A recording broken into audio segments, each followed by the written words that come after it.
And there we go. All right, we are live. Welcome to Winterviews, Series 5, Episode 10. Kind of amazing. We're this far into this season, this far into this year. I am your host, Catherine Silva, Cat for short. And today we have Chris DiLeo on the show. How you doing, Chris? I'm all right. This is really awesome. I was really surprised actually when you reached out to me a while back about being on this. So this is really wonderful. Thank you. Well, we'd met at AuthorCon, and I had really wanted to like catch up with you on Sunday and talk to you a little bit more. And then you had left early and I was very sad. But you left a wonderful gift for me, which I have been reading this week, and I'm really enjoying it. For the audience, this is a book called Empty Devils that came out last year from Below Books, and it's very griefy, John Wickian revenge novel. So if that's your style, you should definitely pick it up. But other than that, if you want to just take a moment and sort of introduce yourself for our guests, that'd be awesome. I would love to. So as you said, I am Chris DiLeo. I've been writing for a long time. I'm a high school English teacher. I've been doing that job for 20 years, although I guess based on the news I saw, I'm going to be replaced by an AI robot eventually. Which is really just hilarious because I'm an English teacher, so we're going to have a robot teach humanities. But either way, I've been teaching for 20 years and I've been writing for a long time. I started writing short stories when I was a teenager. I attempted to write my first novel when I was 19. And I eventually wrote something that I felt was good enough to self-publish when I was 28, 29, something like that. And so since then, I've had a bunch of things published. I've been very lucky, as you pointed out, with So Below published this. And then I have a couple of titles published by Grindhouse Press that I'm very pleased with. And then these were originally published by a different press, but Crystal Lake just reissued them. So I've got like a demon possession here, and then my take on the zombie genre, basically. Yes.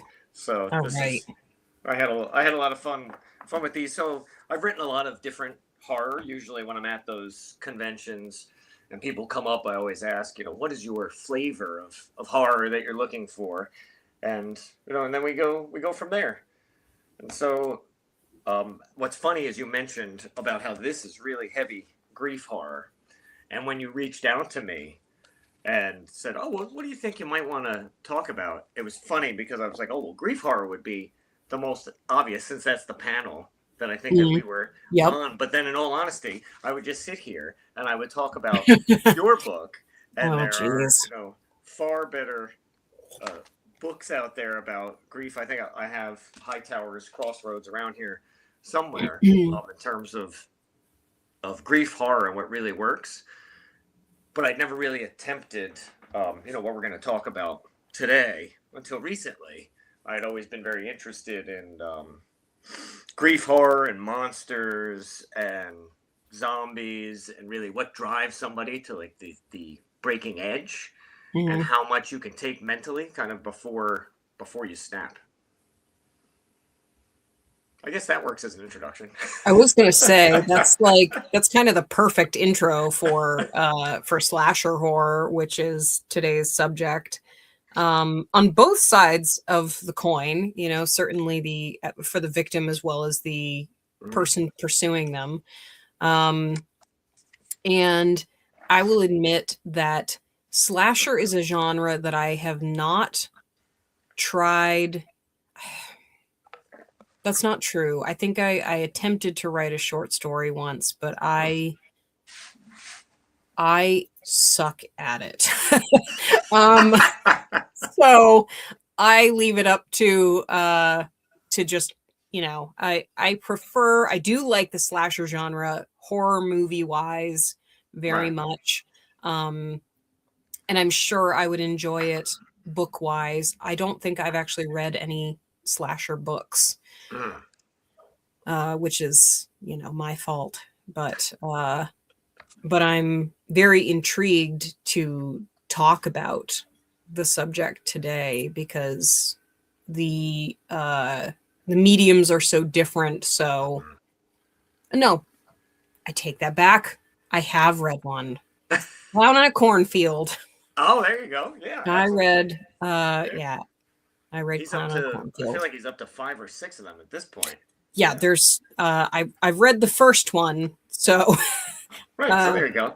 Catch up. But yeah, so that's our subject for today. I'm gonna just sort of refer to my notes here because I with all of our guests, I kind of come up with some questions ahead of time so that I have kind of a guideline for myself and I don't just go off the rails.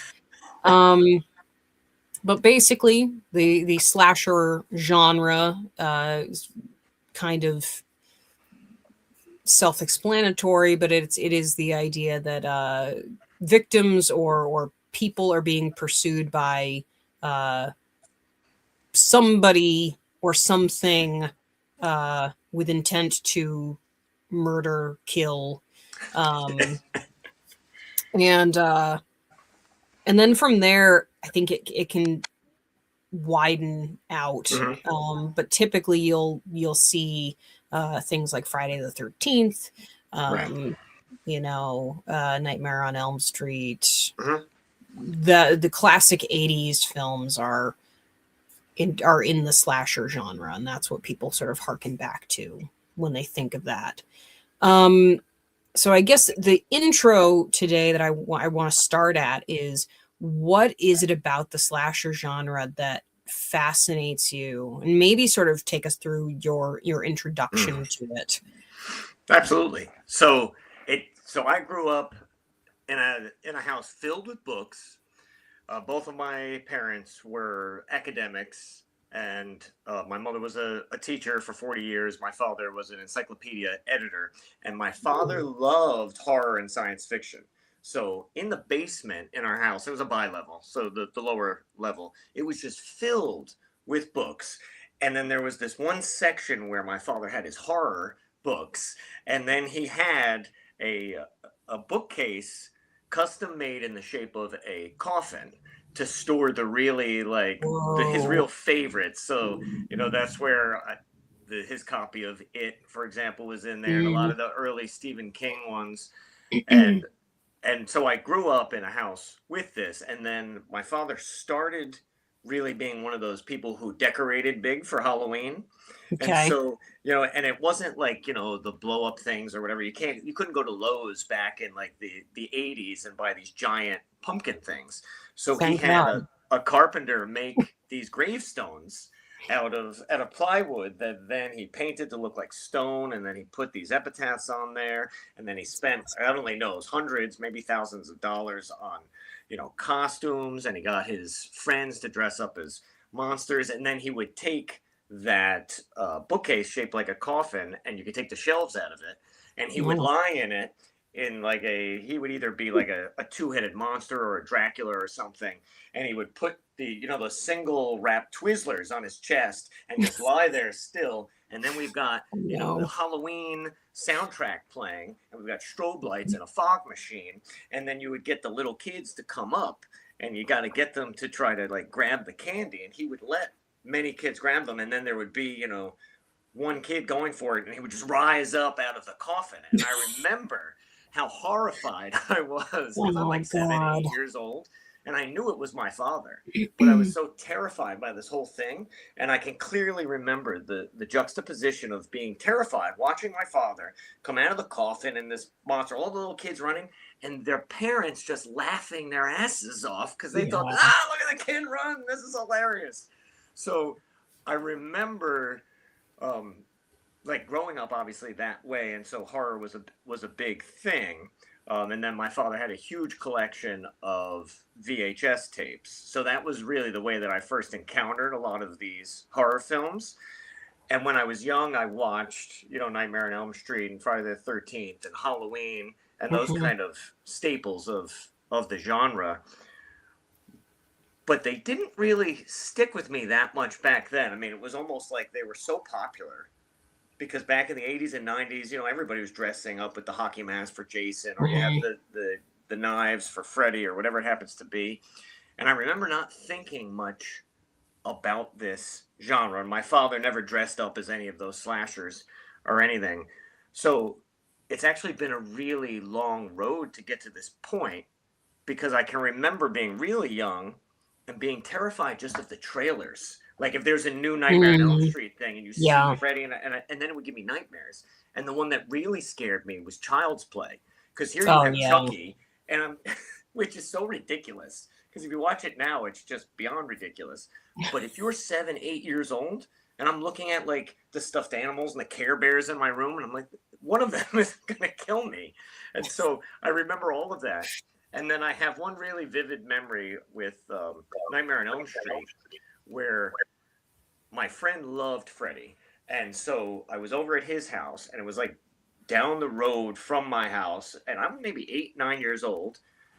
And it's funny too, because this goes with the whole Stranger Things thing that my students ask me all the time. Was it really like this back in the 80s? Yes, it was. I was on my bike on the other side of the neighborhood, basically, and we're watching one of the Elm Streets, or maybe he used to have television specials. I mean, Freddy was everywhere. And I remember I'm sitting in his bedroom, we're watching this, and I'm growing more and more terrified because it's now totally dark outside. And I'm thinking, I've got to get back on my bike, and I've got to, bike home. And then when I finally left, I was 100% certain I was going to die. I remember that so clearly. I'm on my bike, and it was all uphill to my house. Oh, God. And his neighbors had this like big copse of bushes, of trees standing there, and I was positive that Freddy was just going to leap out after me. And if there had been some like older teen or something who had like saw an opportunity to make a joke, you probably could have given an 8-year-old a heart attack. Oh, my God. I was so terrified. So it's not really until many, many, many, many years later that I even started to consider the slasher genre. I always loved Halloween, and I always thought Michael Myers was cool, and my favorite slasher probably is the first Halloween. But it's really not until I discovered Stephen Graham Jones that's really what did it. And obviously I'd heard about him and Mongrels and all of his brilliant short stories. But then, you get Only Good Indians. Yeah. Comes out, and this book just... Such a good book. Yeah. You read it, and it's like that nothing that you had read before could prepare you for the way he writes a story. And it was so jarring to me. And then I was so hooked. And then I met him when he was at AuthorCon several years ago. He was there. I think that's where I bought this book. And then he was just talking so passionately about slashers. And so it really started to open my mind to maybe there's something more than that. Because, it's like that, like the frequency bias or whatever we call it, where everybody's like, oh, slashers are just about, half-naked teenagers running around, and you're really just cheering on the slasher who's going to kill them. There's nothing really worth it. It gets derided and tossed to the side so easily that I think I started to believe that, and he really changed my mind. And then he did the Indian Lake trilogy with Jay Daniels, which is the shirt I'm wearing. Jay Daniels. I was going to say, I saw it. Yeah. Represent. And that really just changed everything. And now I go back, and I've been rewatching, I've been rewatching the Friday the 13th movies, because we just had Friday the 13th, and they always sell the whole collection for like $13 on Friday the 13th. So I just bought them all. I've been working my way through them, and it's funny because you can be like, well, this is ridiculous. Like, how silly is this? But then I'm like psychologically getting into the mindset of the final girl there, and I'm thinking, well, actually, this is quite terrifying.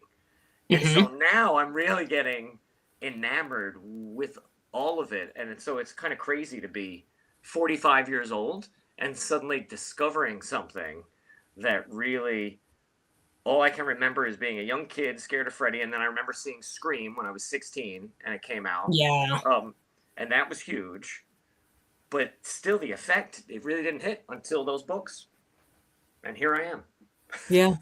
Sometimes that's all you need is just something to sort of reignite the fear. Like I have not read those books yet. Gasp. Right. I have the first two downstairs. Yeah. Well, I envy you, so it's not something to even be embarrassed about, because this is such an exciting thing, because I've gone back to them. But to be able to, like, erase your mind and re-experiencing them, I think you're going to love it. Yeah, I'm looking forward to it. I loved The Only Good Indians. I read that in 2020 while I was, here at home working on my office. And that is one of the books that reignited my desire to write in the horror genre, because at that point I had kind of been on this, like, not like maybe a break, I guess is the best way to put it. And I had not read a lot of horror, and I was just sort of like coasting. And but reading Stephen Graham Jones, reading Sylvia Moreno Garcia, Grady Hendrix, that was like all right, take off, let's go. But yeah, you mentioned Scream. That was also my introduction to the slasher genre. And that I'll talk about that more. I think I have a little more of a question that sort of surrounds that movie later. But most, if not all of these, including your shirt, allude to the final girl / boy, who is, kind of the last surviving character or the protagonist generally in a slasher movie. So I want to just talk about sort of creating that character, because you're in the process of doing some stuff right now. What are you thinking are the important components to keep in mind? Stuff like that. I think when I think about it, so I think about the slasher genre is really this, it's taking the aspect of horror and breaking it down to its most essential and visceral, right? You're being hunted. So it's one of the things I think I've always liked about, creature horror. And so you're facing off on this monster.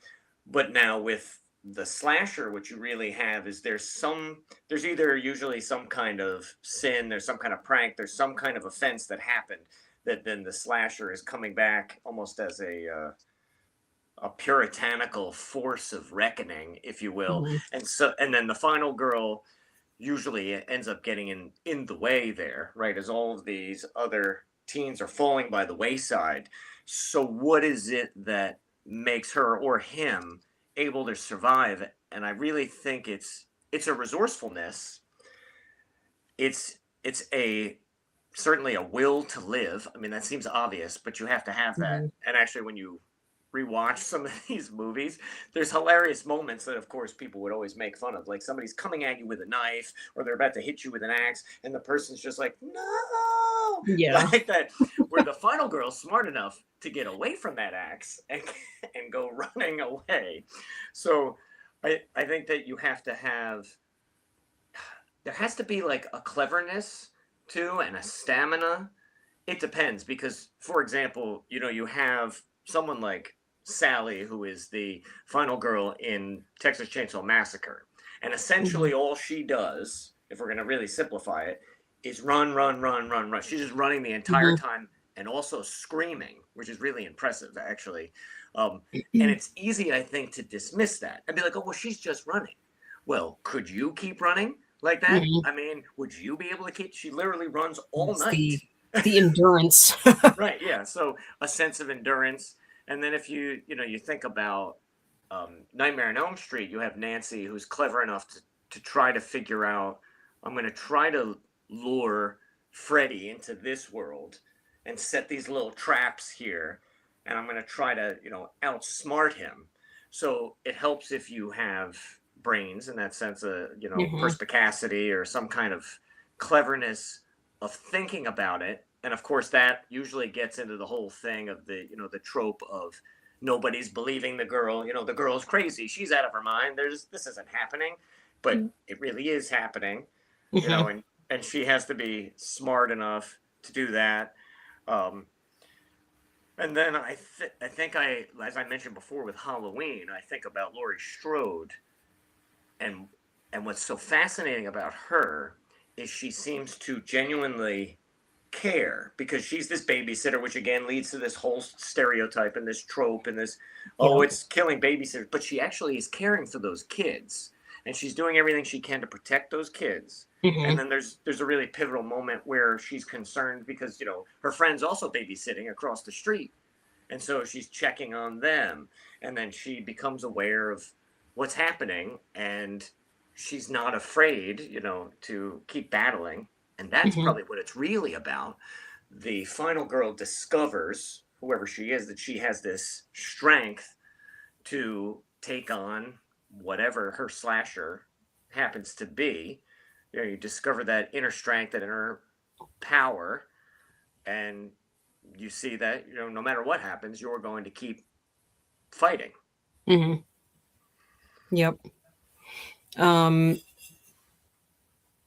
I was going to say one of our commenters had made a mention of a couple of movies they liked, Companion and Violent in a Violent Nature, and both of those are sort of flipping that final girl trope Mm-hmm. on its head a bit. Right. Certainly, Companion is, um, Yeah. and then In a Violent Nature is from the Right. From the slasher. killer's Yeah. point of view.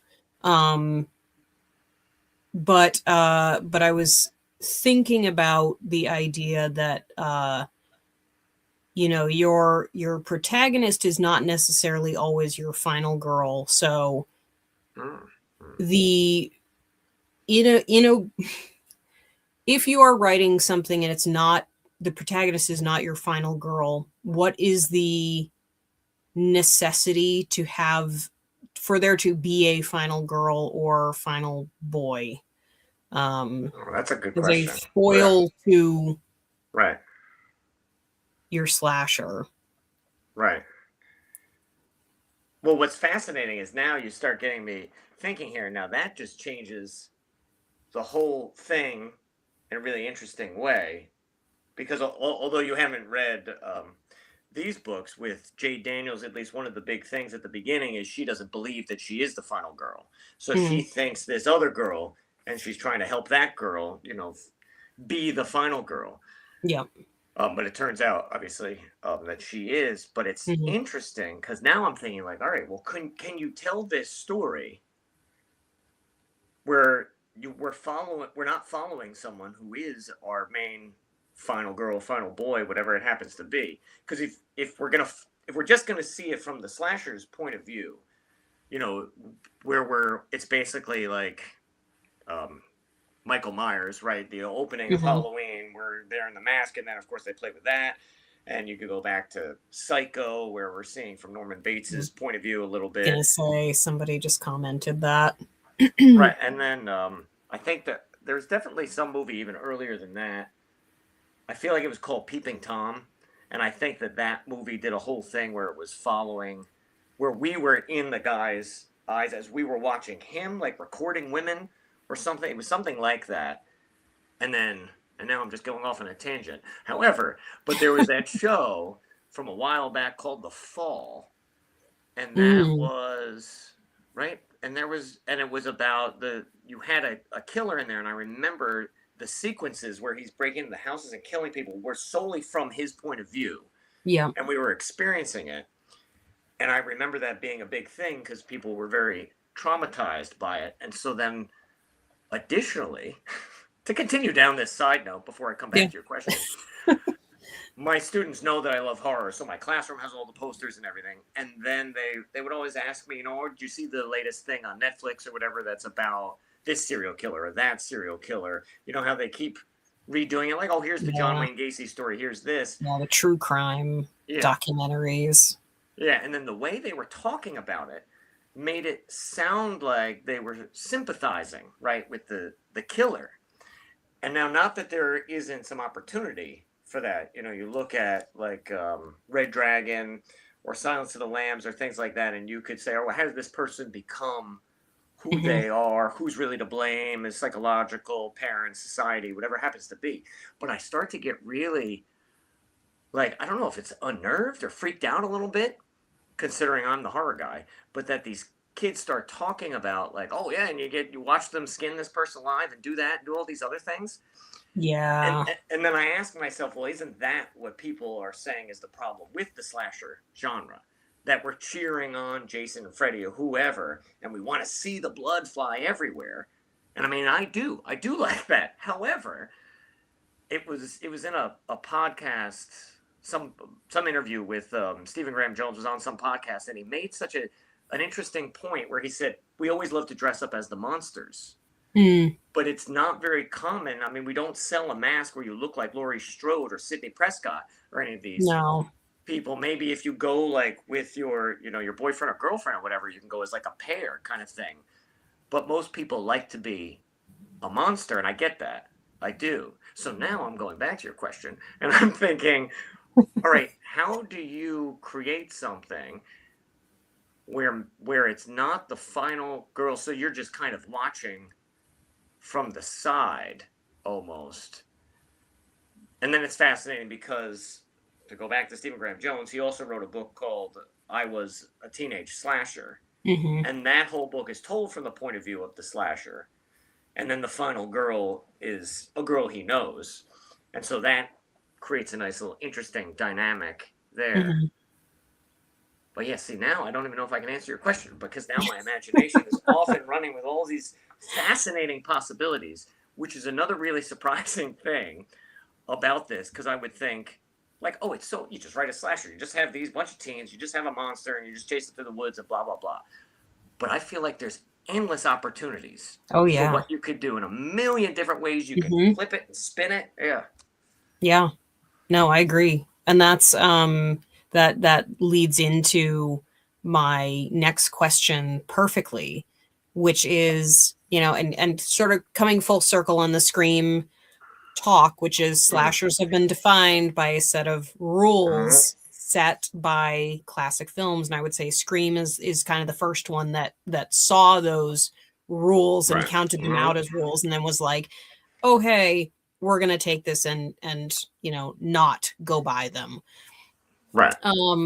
So this gives you the opportunity to just sort of like freewheel, like spin, and think about who else has maybe turned the slasher genre on its head. Talking about Stephen Graham Jones, talking about In a Violent Nature. The one that popped into my head immediately was Tucker and Dale versus Evil. So things like that. It's so interesting because I'm looking. I had like jotted down some notes, and I wrote like subverts the slasher expectation. So there, and then I wrote what I had. Oh, number of killers, and that's really funny too, because Scream did that right at the very beginning, like the very. And I remember being in the theater. I remember seeing it when I was 16. It was a huge thing. The whole theater was packed. That opening 13 minutes with Drew Barrymore was so brilliant. And I rewatched it recently, and I'm just in awe of how well that sequence is done. Yeah. And it just keeps pushing the envelope the whole time. Because you're just like, oh, yeah. And then she's there, she answers the phone, scary movies, they have that conversation, and then she ends up hanging from a tree. Well, it's even more disturbing than that. Her boyfriend gets gutted, and then, she's she's on the phone, like, and she's trying to connect to her parents, and then her parents are pulling into the driveway. So Yep. then she's still holding the phone as she gets knifed, and her mother hears her dying gasp. I mean, it's really pushing Yeah. all those buttons. It's a lot. Yeah. And you're just like, oh my God. And I remember sitting there, my friend and I, after those 13, we were just like, oh my God, this is amazing. Like, wow. And then, you know, it's like, oh, okay, it's going through the motions more or less. It's entertaining. But then it does the twist at the end, where it Yep. turns out that it's two guys doing it here. And it's probably just my macabre sense of humor, my sense of the grand guignol, is I just love when they're stabbing each other in the kitchen. Because Mhm. here they are as the bad guys, and they've got to make it look like they're not the bad guys. Mhm. And there's like a little contempt too and hate that they have for each other at this moment. Yep. So I'm imagining, like, if you were really in this, like, here's your chance. This is your chance to truly hurt your friend here as you're stabbing him. So I remember that being a very clear way to change it up. But then that also brings it into, I was starting to think about how there's really two categories. So this, if you're really a Scream fan, and I haven't seen the latest, I haven't seen 7, but I've seen all the other Yeah, ones. I I haven't really either. enjoy them. But it's more like the Agatha Christie approach, which is you don't know who the killer is. And then Mhm. a lot of people will say they love these movies because they're more terrifying, because Mhm. it could be anybody. It could be the person that you're sleeping with, right? It could be Yeah. anyone in your group. And then there's always some kind of reveal at the end, and you're like, oh, and this backstory, crosses with that backstory, and whatever it Mhm. happens to be. And you can have a lot of fun moments that way. So that's yet another way that you can take the rules of a slasher and kind of change it a little Yep. bit, and you can have more killers, and you can change, who's doing what for what reasons and that kind of thing. Yeah. And then you've got the supernatural slasher. Yep. So, and I mean, we can get into a whole other debate about whether or not Michael Myers is actually supernatural, because I he's this. mean, God, he's got to be. You're right, you would think so, you know, and certainly Freddy is supernatural, and then Jason becomes incredibly interesting because now I said I was rewatching the films, and everybody knows who the killer is in the first one, Yep. and then when Jason really starts coming on the scene in the second one, it's just a guy going around killing people, and the way he's moving and everything, and Yeah. it seems that way, and in 3 and so on, and then you get to 7, which I just watched the other day, and it has like a 32% on Rotten Tomatoes, and this is the one where it's Jason is already under the lake. He's been chained up under the lake, and then we have a final girl who's basically has telekinetic powers. So it's almost like you can let's take Mhm. Carrie and let's put her in Yeah. this, and then so in this moment he really does become this supernatural entity, and he's this full, like, zombieified Jason. He's gained all this extra mass, maybe from being bloated under Yeah. there, and he's completely indestructible, and you can see his spine sticking out of his back, and the hockey mask is so iconic, and how they really just made the whole thing so gruesome that I Yeah. absolutely loved it. And I ended up posting online something like, I was like, I guess it's a hot take since the movie has 32% on Rotten Tomatoes, but I love this film. Like, this is great. And then I thought, oh, people were going to attack me and say that's a stupid movie. It's the exact opposite. Every Mm. single person is just responding to me saying how much they love this film. Not a hot take at all. Nice. That film's fantastic. So it becomes interesting, like, all right, how far can you take the slasher in these different ways? So the only way to defeat this kind of supernatural thing is maybe we have to have someone who has, you know, some kind of almost supernatural adjacent skills Yep. herself in order to do it. So that's yet another way you could twist it. And then I'm not going to give away what he does, but I mean, here's yet Stephen Graham Jones, Mhm. what he does in the 3 books, but especially in this one, where he really is just like, you know what, I'm just going to do it all, and I'm going to pull it Yeah. off, and it's going to be amazing. And it just makes me realize, like I was saying before, that I think there's endless possibilities of running with this concept and what it can mean and what it can do. It's always the most essential. Like something is trying to kill you. It's this visceral horror, Mm-hmm. and can you survive? Yeah. And then, is there a bigger meaning? Is there a bigger significance? Yeah. The thing that I'm working on now, which I'm handwriting in this thing. Oh, nice, sweet. which is taking me. So it's so funny. As a side note, I teach a creative writing class, and I tell my kids all the time, about the myth of perfection. Like, don't worry, you just got to get it down. Just keep writing. You'll revise it later. Blah blah blah. And then meanwhile, I mean, I only have there's like 152 pages. I started writing this back in August. That is so ridiculously slow. That's like, there are some days, and I put the date on here, like when I'm working. There are some days where you're like, you literally wrote one sentence that day, Chris. That's embarrassing. But that is not. Yeah, but it's funny because you want to like take your own advice. But what ends up happening is you write something, you're like, no, you can do better. And then you end up, I feel like it's the curse of having the experience, right? We've written books, we are well read, and then we write something that we know isn't going to work. And so then we're like, well, I could just fix it later, but I could fix it now. But that's part of the process. Like, I'm definitely not one of those people that can just like write it all out and then finish a draft and then go back over it and edit and then go back over and edit. I am always editing as I'm writing. And sometimes I'm going back and editing and I fix like a sentence and then I'll go back and fix the same sentence. Right. Yeah. But that's just part of the process, because the further along you go, the more of the story you figure out. And then it makes more sense. You can go back and examine, change. So I get it. I totally do. Yeah. And I think it's also super rad that you're writing it by hand, because that's what I used to do. But it's so slow, but it does put you in touch with it in a very intimate way and like a tactile way. And now, of course, with all the AI and all of that crap all over the place and accusations of people using AI, I want to be able to actually hold up the book and be like, look, here's my draft. Yeah. I wrote this by hand. But man, it's so slow. But yeah, and I don't even know I got on that tangent. I was talking about my book, so I don't even know where I was going with that in terms of, because we were talking about subverting the genre and switching things in terms of the slashers. It'll probably come back to me. But I still wanted to, another thing. I just want to ask you this, actually. Yeah. Because I don't know, like, obviously we're both online and social media and all that stuff.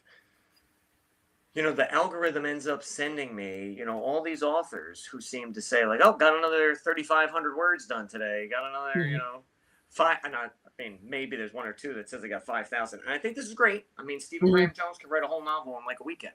And, Saratoga Schaefer, I think, posted something about working super fast, getting books done, writing almost like 40,000 words in a couple of weeks, which is amazing. But so what happens is then does it ever like start to gnaw at you? Because it starts to gnaw at me.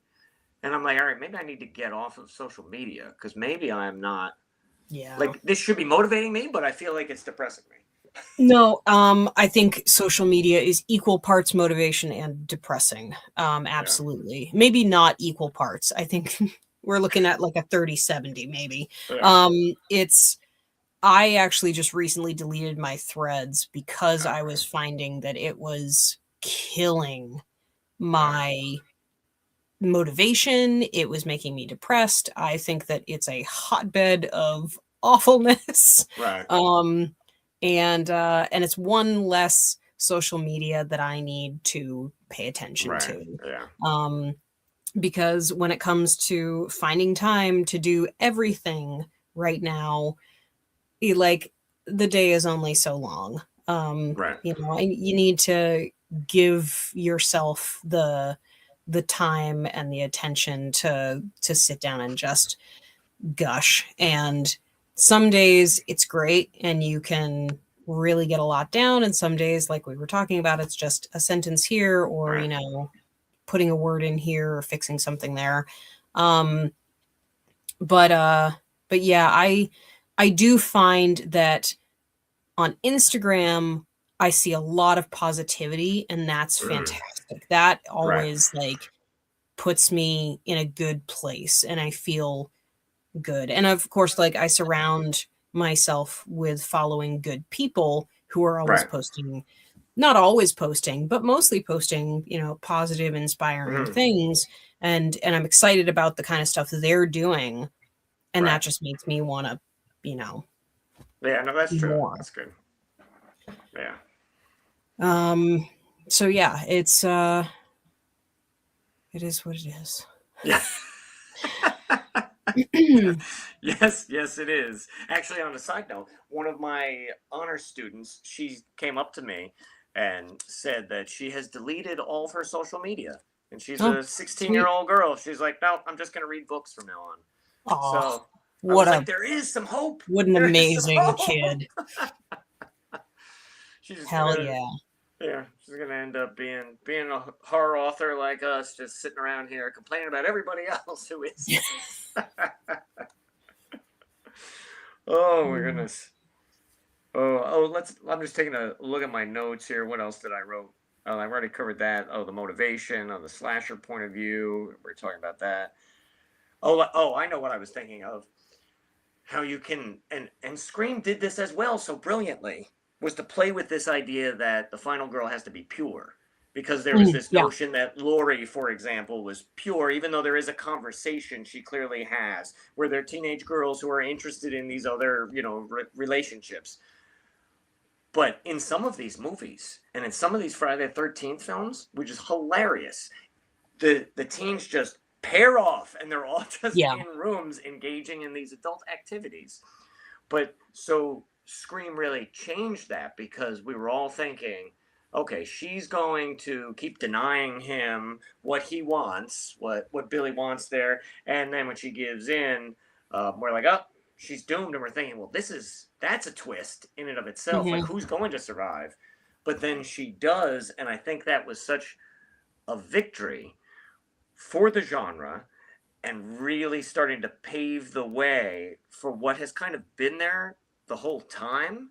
I mean, you Hmm. could go back and look at like Carol, what's her name, Clover's Men, Women, and Chainsaws, and look at the argument about why do these things exist? What are they? Then we get into a whole talk about the patriarchy and everything just trying to crush women, and then you have a fascinating question where it's like, okay, I am the patriarchy, right? I'm a middle aged white man. So I watch these movies, and then you're seeing these women who are half naked, engaged in these different Hmm. things. And so you get that, and then you get to watch them engage in these adult activities, and you get to see them killed.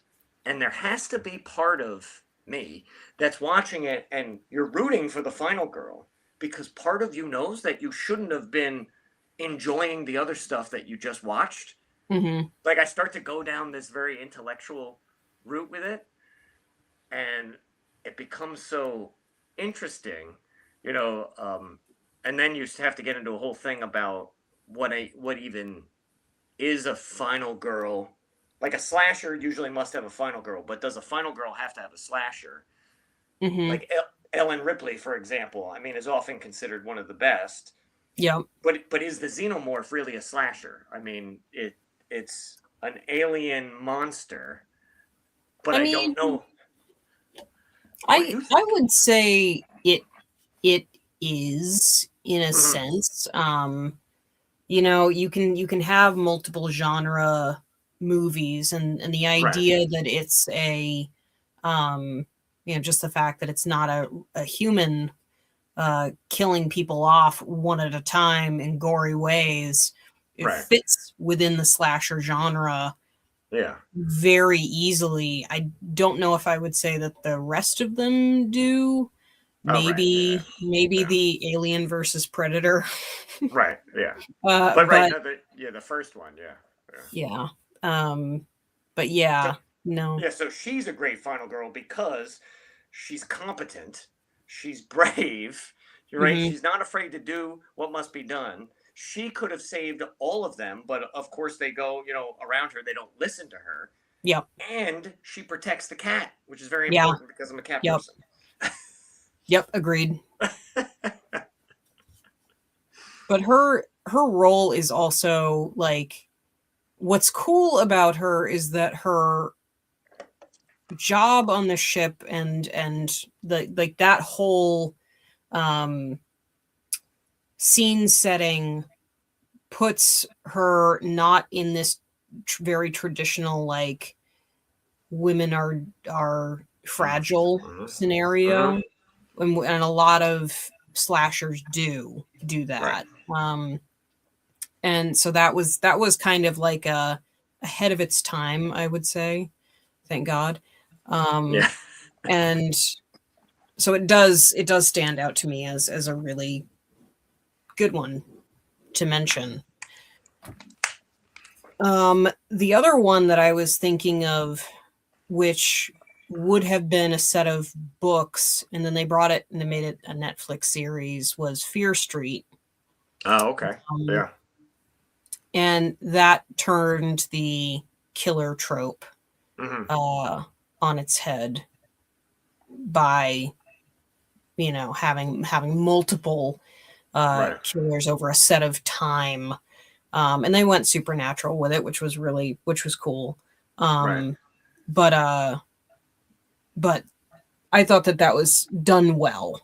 No, I agree. Yeah. And I think that that's another good way that you can subvert expectations, is start to play with timeline and how you relay things, because along with the rules, as you were saying, there's usually very common things that happen. There's usually an opening kill that's kind of, it's either the past sin that happened, or it's the new cycle starting up, and it's baptizing this kind of cycle.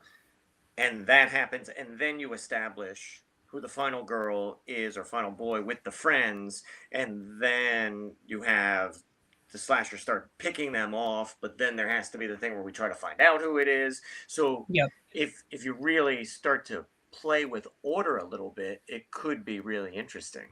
Yeah. Happy Death Day is another one. Yes. Which I love. I love those two movies, Yeah. and I'm so glad we're getting a third one. Oh, nice! I hadn't heard we were getting a third one. Yes. Nice. Oh, that's great. That's like, what a fantastic film! What a fantastic final girl too. Oh yeah, no, she's great. Oh, yeah. She's great. I just love that there's somebody out there who's like, like us. We watch Groundhog Day, and we're like, what would make this better? If this person was just being hunted the whole time. And she's truly just like a really awful character as well. Like, you don't root for her. And then of course that, that changes, that develops. It was very much like Groundhog Day. You don't like Bill Murray. He's a terrible person. And then learns to be a better person. So that's also subverting the genre, which is nice. Or maybe he just wears us down as you're watching the film. He gets better. He does get better. I mean, what's funny about Groundhog Day is there's no way to not love that whole final sequence where he's saving the kid who falls out of the tree, and he's saving the other guy who's choking, and he's doing this and doing that. Right. And everyone's like, oh my goodness, who is this guy? But so he had to do all of these things to time it perfectly. And then I always think, but what is it like the next day? So now at the end of the movie, it's tomorrow. And so he's gotten out of it. But who are you now? Like, you knew what you had to do on that one day. But now the whole world is open. I think less about the knowing when to save somebody at the exact same time, but also like he encountered all of these things that he couldn't fix. Oh, right. Even if he had even if he had all of that time, like the homeless guy who he tried to Right. save and save and save and save and couldn't save, that was just like this eye-opening, like, I can't do everything. This is going to happen even if I had a million days like this. And that's like pretty defining, I would say. And that was a really rough part of that movie. God. I know. So and they sad. keep showing it, right? Yeah, he tries to give him food, do this, and then and the nurse says something like, sometimes people just die, right? And there's nothing you can do. Yeah.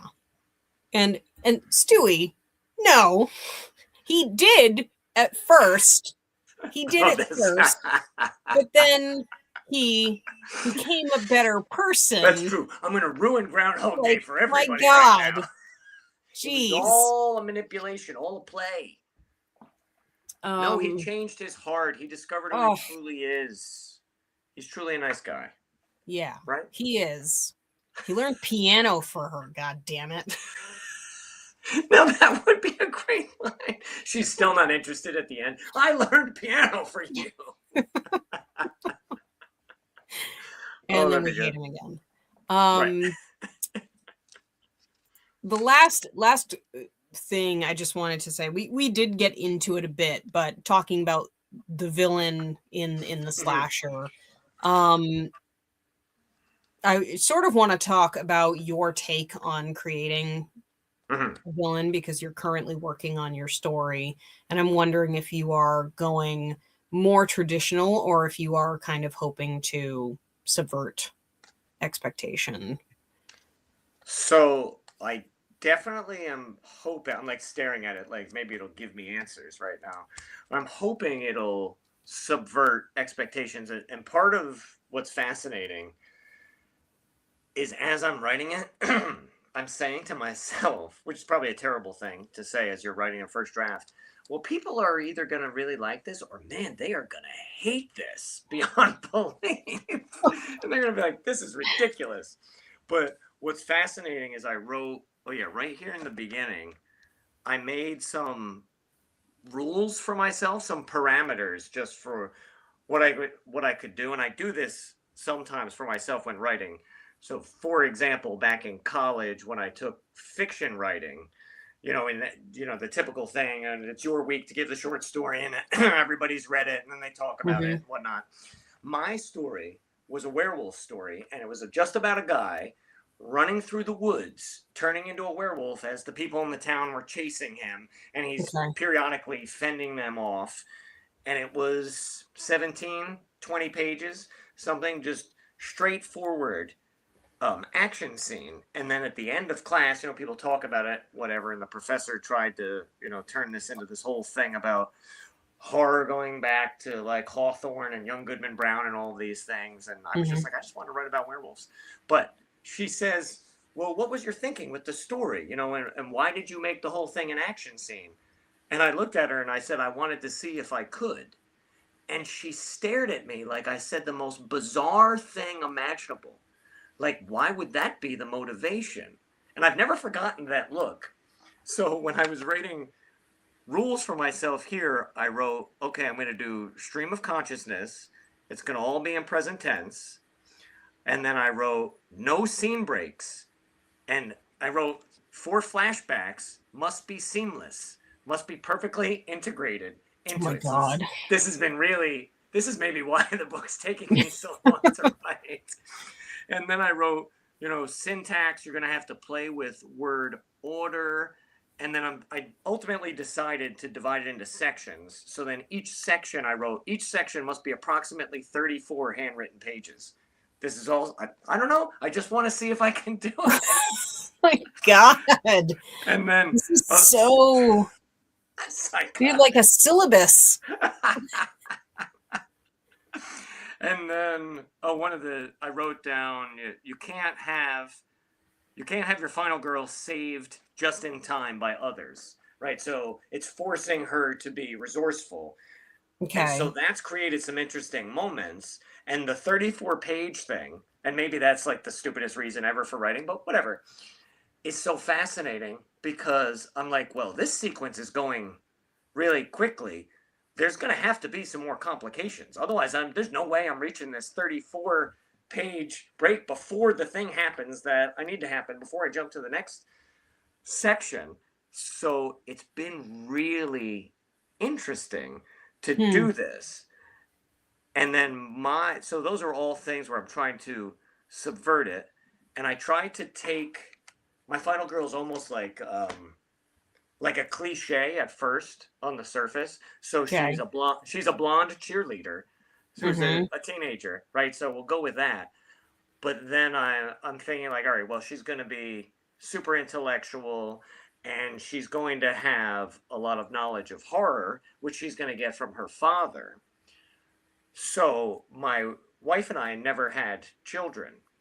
And I've always thought that if we had a kid, not like you get to necessarily choose or whatever, that I always wanted to have a daughter because I said that I wanted to raise her to be brave and strong because I teach these honors kids and the majority of my honors kids are female.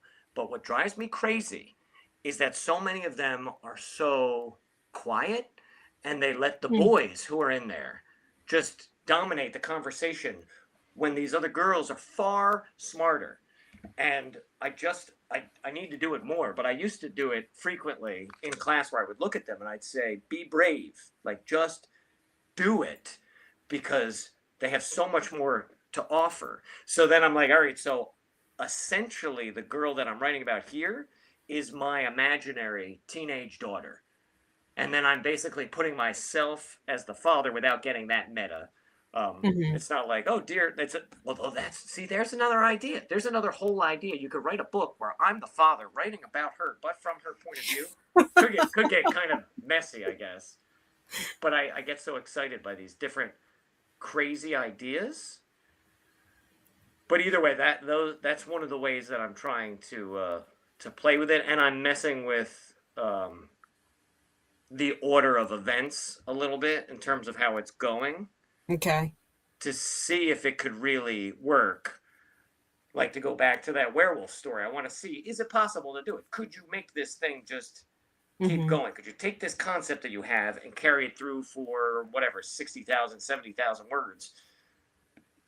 And I'm maybe almost at the halfway moment. Maybe not. I don't know. So I just have a question as far as like the writing process, having all of these very like stringent things that you have to keep to. Right. Do you think that it would be easier to write said draft after I just said that I don't do that? Would it be easier to write said draft and then go back and implement your rules? I mean, and that would be you're adding where you need to, you're subtracting where you need to, it might. But it might not be also. Yeah. I'm just I don't know. As long as you're having fun, that's all that matters. Well, yes, that's true. So there are moments where I'm having fun, but of course it is easy to get, depressed or whatever when you're like, well, there's a chance it never gets published and nobody ever reads it. And so then I'm the only one who reads it. But then at the same time, I try to think of myself as a little kid back when I used to play with, G.I. Joes and Ninja Turtles. And it was just playtime. And then you just moved on. It's not like I was hoping someone was recording this little action adventure with my He-Man and Skeletor, so I'm trying to hold on to that. But then at the same time, I'm also 45 years old, and it is really funny when you talk about midlife, because you start to realize, like, oh, wow, yeah, time is kind of running out a little bit. And then that can start to grate at you. Well, so the other thing, though, I don't know, and I don't know you super well, but you don't seem like the kind of person that would just let it not be read. Oh, well, I appreciate that. And like, it's not going to just sit somewhere unread. I feel like this is the kind of thing that even if you needed to like take a little bit more time to make sure that it makes it to the right person, it's still going to be something that somebody's going to read. And that's, what we were talking about before. It's just all part of the process. And if it's not a, big publisher, if it's an indie press, if it's a self-publish, if it's a, something like that, it's going to make it out there because the next story is always waiting. Right. That's true. I can feel the other stories, by the way, beating at the, the door in my brain where they're like, you've been taking a long damn time with this slasher thing. Because I got another idea here that's like, you know what? Maybe I'm just going to jump through the screen. I'm going to get into Kat's head and Kat can write this story. I've already had a story do that. I had to restart the one that I was working on because I realized that I had not done enough research. And so like structurally I have to go back and fix the entire thing, and that kind of like put it on the back burner for me. Right. Yeah. Because now I've got this new thing that's like charging ahead. And sometimes that's just what has to happen too. Right. No, absolutely. Yeah. Each book shows us how to write it, right? It does. Yeah. Sometimes the time away from something can be needed. Yes. I have found. Absolutely. So now we're on to the final questions of our show. And we've talked about so many slashers in this. We've mentioned many slashers, but right now we're going to just talk about maybe some that we did not mention, favorites in film, television, book, or game. Any that you might want to mention. Sure. Other ones that I didn't mention, It Follows. Have you seen that movie? Because we're getting a sequel to that too. Yeah, they follow, right? Is that what I think that's what it's called. And I've been thinking a lot about that one and how that one really changes the rules. Yeah. And how fascinating that is, that it's a supernatural thing, but it's a shapeshifter and it never stops coming for you. Yeah. And then I think the girl's name is Jay, and then it's really fascinating because it's a moral dilemma there at the end where you have the boy who's really willing to sacrifice himself to be with her, and then it's basically where you end up. And so I love that one.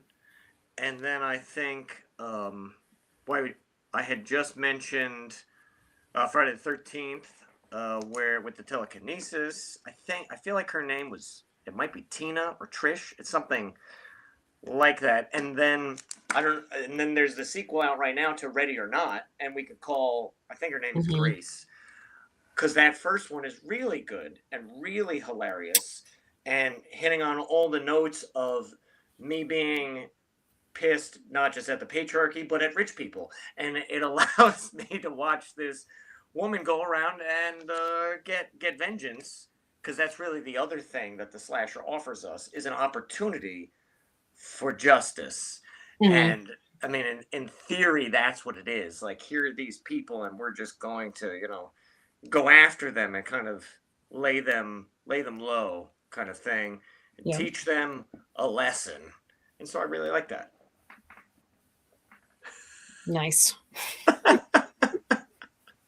There's just so much blood in that one. It's fantastic, by the way. If you want to watch really rich people just explode into blood, highly recommend it. Okay. I was going to say that is one that I have not seen. But that did just remind me in some weird way that I was going to mention this before and I didn't, because you mentioned Agatha Christie, and there are a lot of rules that I think could be pulled from her writing to fit with a slasher very well. Because so many of her books are surrounding the idea of a murder mystery. And oftentimes there are people who are, sort of dying in a row. Right. But Curtain is the one that came to mind immediately, which is a Hercule Poirot The Last Hercule Poirot, mm-hmm. which is a play. I think it was written as a play. And it is just basically like person after person after person dying in different ways.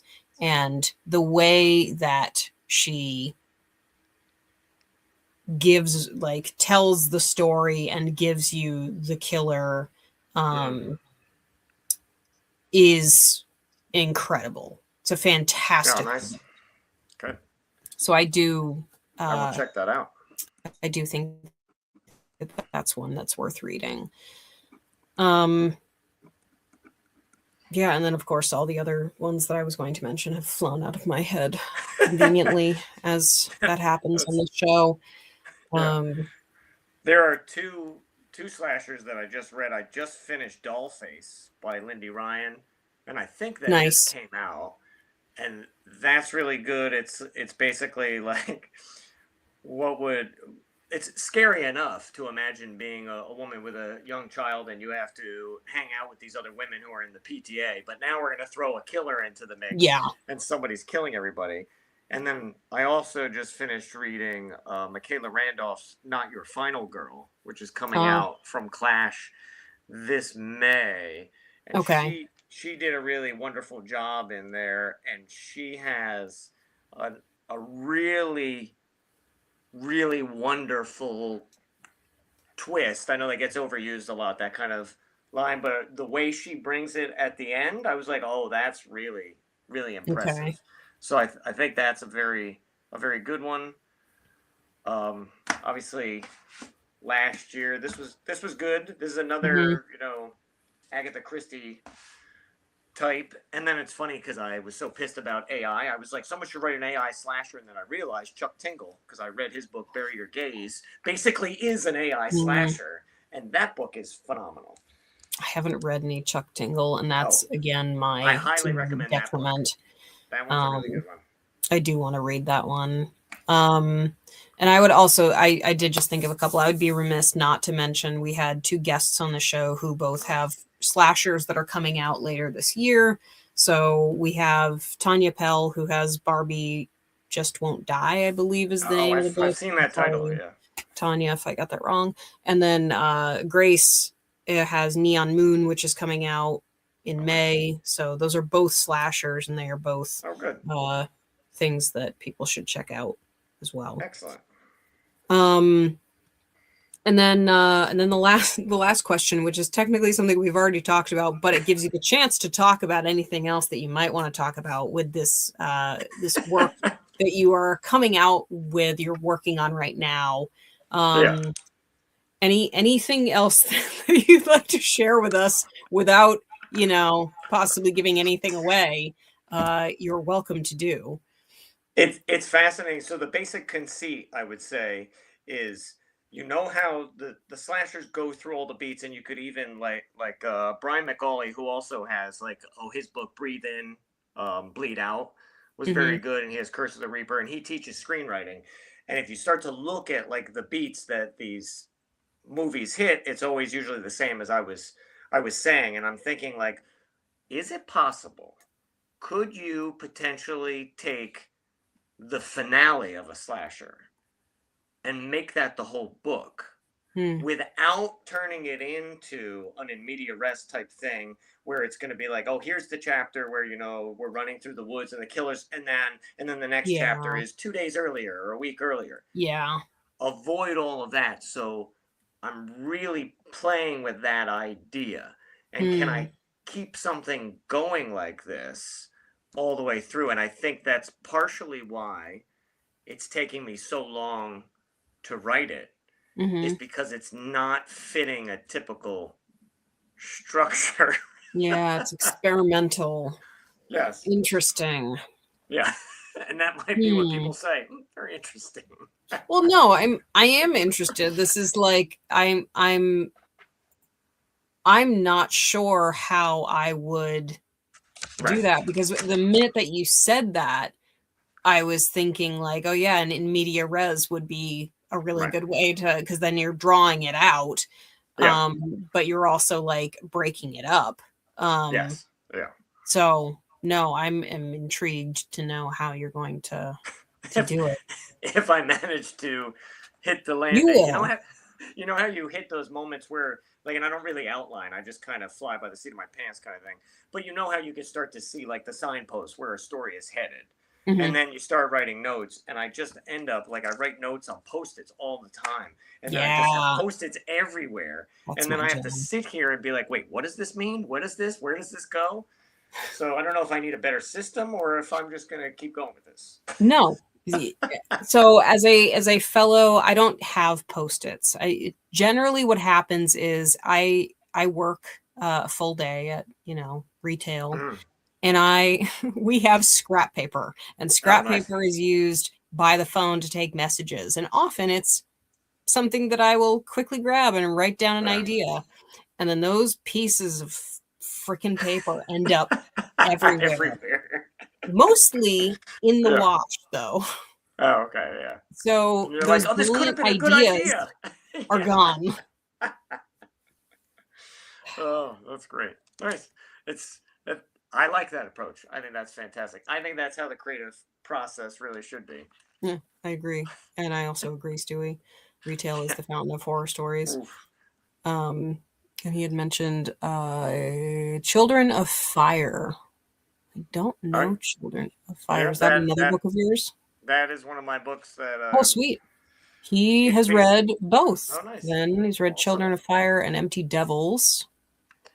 Do you have any books to buy from you? I always prefer purchasing direct from the source.